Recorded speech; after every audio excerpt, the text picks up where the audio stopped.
Ja ku jemi rikthyer në studio, do t'i themi mirëmëngjes Jolanda Hyskës, vjen nga ISHP-ja, Instituti i Shëndetit Publik. Mirëmëngjes dhe mirë se erdhe. Çfarë është fillimisht kantina në shkolla? Është thjesht një mens apo? Në fakt, kantina konsiderohet një mjedis i përshtatshëm ku fëmijët gjatë pauzave të shkollës kanë mundësi që të konsumojnë ushqimet, pavarësisht nëse ushqimin e marrin me vete apo ofrohet në një mënyrë tjetër, siç mund të jetë mundësia e një cateringu. Ku do të pilotohet fillimisht? Në fakt janë zgjedhur 5 bashkinë, e di pam edhe marrëveshje midis 3 ministrive, Ministrisë së Shëndetësisë, Arsimit dhe Bujqësisë, dhe janë 5 bashki të cilat do të bëjnë të mundur spari pilotimin e kësaj ndërhyrje shumë të rëndësishme. Cilat janë? Që janë Tirana, Fieri, Lezhë, Elbasani dhe Korça. Si u përcjellën? Më fal. Ne të gjitha e nisim nga Tirana, po ndjekim pak materialin e përgatitur për marrëveshjen mes 3 ministrive, sepse duhet të nënshkruanin 3 ministra që kjo marrëveshje të fije në lëvizje, dhe kthehemi në studio vjen bisedën. Është firmosur marrëveshja midis Ministrisë së Arsimit, Shëndetësisë dhe Bujqësisë, të cilat do të mundësojnë që në 5 bashki të vendit ushqimi për nxënësit të ofrohet falas. Projekti pilot do të nisë nga Tirana, ku do të përfitojnë 4 shkolla. Ministri i Arsimit Lindita Nikola tha se fëmijët përveç ushqimit do të bëjnë edhe detyrat në shkollë. Me projektin ton bëjmë detyrat e shtëpisë.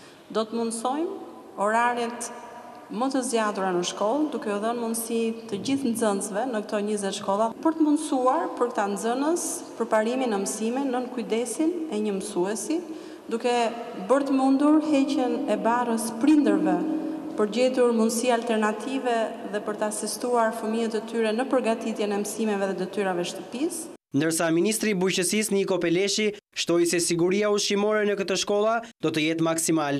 Ministria jonë ka interesin e madh në fakt për të promovuar ushqimin e shëndetshëm dhe sigurinë ushqimore në shkolla.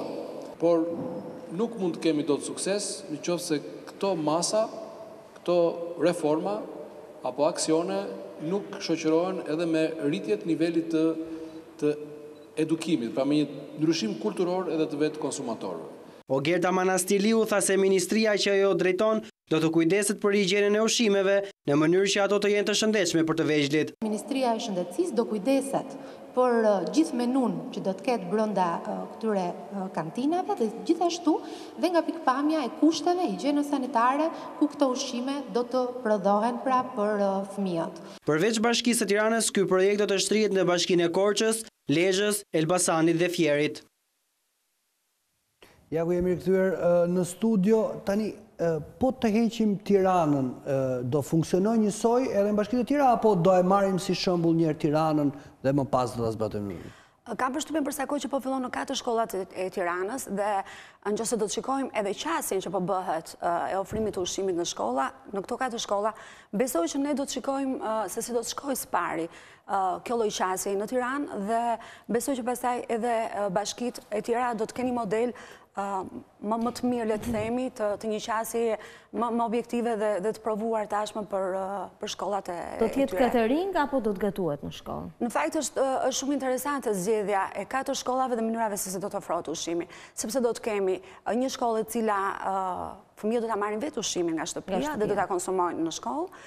Një shkollë tjetër e cila ushqimi do t'i ofrohet catering dhe do të mbështetet plotësisht nga Bashkia e Tiranës. Një shkollë e tretë e cila do të mbështetet përsëri me ushqim catering, por që tashmë do të financohet 50% nga prindrit dhe 50% nga Bashkia e Tiranës. Dhe shkolla e fundit është përsëri me një ofrim ushqimi catering, por në këtë rast gjithë ushqimi do të mbështetet nga prindrit. Pra janë 4 qasje të ndryshme për të kuptuar në fakt se cila do të ishte qasja më drejtë dhe më mirë për fëmijët. Fëmijët ku do ta konsumojnë ushqimin? Në klasë apo në këtë ambient vetes? Jo, për fat të mirë, prandaj janë zgjedhur, edhe shkollat janë zgjedhur, në fakt janë zgjedhur 4 shkolla të cilat kanë mjedisin. E kanë infrastrukturën. Po, e kanë mjedisin. E kanë mjedisin, atë mjedisin që ne tham, pra pikërisht kantinën.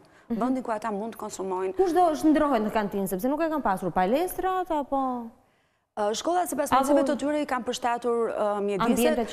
Ka shkolla të ristrukturuar, si shkolla e Kuqe, që në dijenin time kanë të planifikuar që më parë në strukturën e shkollës edhe mjedisin e kantinës. Tani, roli i ISHP-s në gjithë këtë proces, cili është? Roli i ISHP-s, në fakt, Instituti i Shëndetit Publik është, le të themi, krahu teknik i Ministrisë së Shëndetësisë. Dhe unë përfiton nga rasti të them që të paktën në programin e promocionit të shëndetit, veçanërisht për pjesën e ushqyerjes, ne kemi patur një mbështetje veçantë nga Ministria e Shëndetësisë në lidhje me politikat e drejta të programuara të ndërhyrjeve në shëndet në lidhje me ushqyerjen dhe gjitha efektet e keq ushqyerjes, veçanërisht të fëmijët. Pse cilësoj historinë e fëmijëve? Ne sot ngulmojmë tek fëmijët sepse historia e ngulmimit pikërisht tek fëmijët është kemi një fat të madh që fëmijët ndryshojnë. Që do të thotë, ne kemi gjasa, nëse kemi, le të themi, zakone jo të mira të ushqyerit, ne kemi mundësi që të ndryshojmë në këtë moshë. Ka njësër programe që të lejojnë që të ndërhysh, dhe kjo është një gjë shumë pozitive. E dyta është që nëse ne nuk do ndërhyjmë në moshë të vogël, është e sigurt që një fëmijë keq ushqyer është patjetër një adult i sëmurë. Kështu që ne nuk duam që të lejojmë që kjo të ndodhi. Prandaj dhe ndërhyrjet janë fokusuar në këtë histori. Dhe unë do të thosha që përveç se projektit pilotit cili është shumë i rëndësishëm, Kantina në shkolla, Instituti i Shëndetit Publik është duke zbatuar edhe një studim mbar kombëtar, në fakt e them me bindje këtë që është studimi më i madh kombëtar që po bëhet në Shqipëri në lidhje me njohuritë, praktikat dhe qëndrimet në lidhje me ushqyerjen dhe zakonet ushqyese të fëmijëve të moshës shkollore.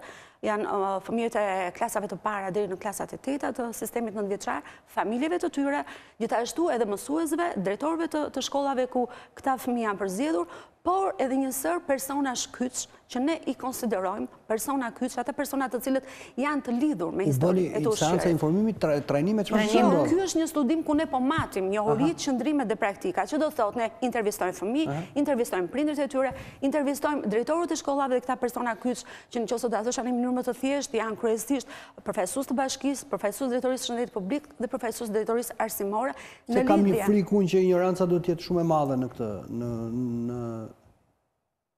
Nuk jam dakord me ju, dhe këtë ja u them me fakte, që ne kemi matur dhe kemi bërë dhe studimet të tjera. Dhe është shumë interesante që fëmijët, edhe fëmijët e fillores, që do të thotë të moshës nga klasa e parë deri në klasën e 4, është shumë interesante. Të paktën përsa për këtë historisë së njohurive nutricionale, ata kanë njohuri shumë të mira. Por kush është problemi? Problemi është sjellja, që do të thotë Atëherë e dim dhe e bëjnë të vetëdijshëm gabojnë. E bëjnë gabim. Dhe pikërisht edhe ne fokusin tonë të ndërhyrjeve sot këtu e bëjmë. Prandaj edhe ky projekt pilot fillon me një fakt të kryer që ushqimi do ofrohet. Fëmijët duhet të mësojnë, të mos shmangin mengjesin. Ata e dinë shumë mirë për shembull që duhet ta hajnë mengjesin, por e shmangin. Dhe kjo është një tendencë që po vjen e po rritet. Dhe nëse ti do t'i ofrosh minimalisht një vakt dreke të plotë, të kontrolluar, të ushqyeshëm fëmijës, atëherë ai dalngadal do të fillojë që ta ndryshojë, sepse gjithmonë strategjitë që ne zgjidhim shëndet publik janë në varësi të nevojës. Apo fakultativ. Nëse prindi nuk dëshiron që ta lëj fëmijën aty, mund ta marrë në shtëpi. Se kjo dhe paralelisht edhe me qëndrimin deri për të bërë detyrat sepse janë 3 qasje të ndryshme sektoriale që në fund të fundit ka një qëllim të përbashkët që të rrisin fëmijë jo vetëm të shëndetshëm, por edhe aktiv dhe me kapacitet të plotë intelektual për të shprehur performancën e tyre në shkollë. Kjo është shumë e rëndësishme. Në ato shkolla që do të pilotohet, do të jetë për të gjithë ciklin, pra nga klasa e parë deri në klasën e 9, apo do të jetë në gjithë ciklin? Kam përshtypjen që po, nga marrëveshja po. Dhe kur pritet që do të startojë? Ajo pritet që të startojë që në dhjetor të vitit 2017, sepse është për tër sistemi 2017-2018 për vitin arsimor. Unë them që me kënaqësi që ne si Instituti i Shëndetit Publik kemi bërë tashmë rivlerësimin që Bashkia e Tiranës, rivlerësimin e menus që Bashkia e Tiranës ka propozuar për cateringun dhe qëllimi e propozon bashkia dhe ju e miratoni, hiqni, vini, si funksionon? Po, në fakt ka pasur propozim të subjektit catering që do të ofroj ushqimin, ka patur disa kushte ku ai duhet bazohet për të bërë këtë menu, dhe pastaj Instituti i Shëndetit Publik ka bërë rivlerësimin e menus në kuptimin së pari, nëse plotësohen nevojat energjetike të grup moshave, nëse ajo është sa do të jenë kaloritë që do të ofrohen në këtë vakt. Pikërisht për vaktin e drekës, sepse ka një sasi kalorish ditore të përcaktuara, ne keni parasysh janë fëmijë të grup moshave të ndryshme, kështu që ne kemi përllogaritur pikërisht sipas grup moshave nevojat minimalisht energjetike, pastaj është bërë rivlerësimi i elementeve makro dhe mikro, që do thotë mos ketë mungesa as në raporte proteina, karbohidrate, yndyrna, por gjithashtu edhe në mikroelement, sepse është shumë e rëndësishme që fëmijët të marrin një menu ditore, për shembull, mund ta thoni 2-3 shembull. Janë të thata ushqimet apo ka Se ky avazi tjetër do bëhen pis, do rrëzohet, do i derdhet, mos me fëmijët e vegjël.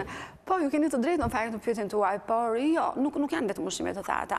Menuja përmban edhe supë, menuja përmban edhe byrekun ton, me mishe me domate, përmban edhe pulën me pilav, edhe kosin me rusht të thatë, edhe mollën. Imagjinoj atë që do gatuaj byrek tani për një shkollë të tërë. Ti kujton se... Nuk është e vështirë, nuk e besoj se është e vështirë. Menuja është e larmishme.